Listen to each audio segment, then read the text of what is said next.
Annars það styttist alltaf í þetta, svona hvernig hafa fyrstu æfingarnar gengið og menn svona alltaf að bíða eftir að finnist eitthvað svona lausnir á þeim svona sóknar vandræðum sem það lent í undanfarin árum. Hvernig sérðu ykkur svona lausnir í farteskinu? Já, ég held að seinasta verkefni hjá okkur í Þýskalandi hafi verið mjög góð vika.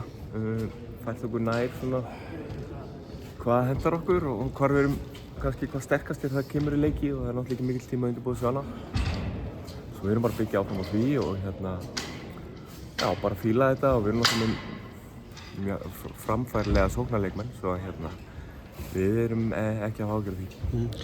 Tölum það í síðasta þætti í handkastinu, Ali Eyjólfs talaði að það er bara langt síðan að íslenska landsliðið var með jafn mikla breidd sóknarlega hvað varðar leikmenn sem eru í góðum liðum í stóru hlutverki.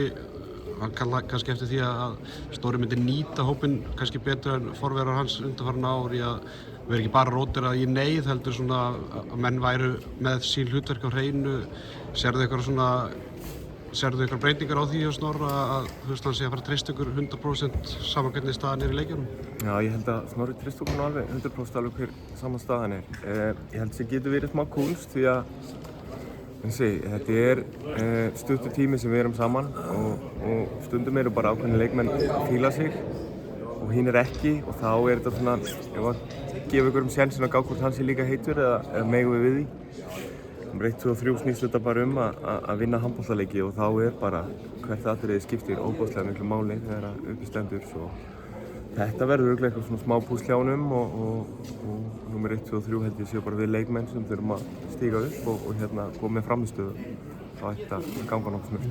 Finnur fyrir því að einhvern veginn er það bíða eftir að Þorsteinn Leó verði klár eða er það eitthvað algjört aukatriði bæði innan hópsins og þjálfarateymisins? Innan hópsins þá vorum við náttúrulega bara þessi tilbúin sem fyrst en við erum svo sem við erum meðvitaðir stöðuna og hann náttúrulega hefur svona ákveðin X-faktor að koma með inn á völlinn.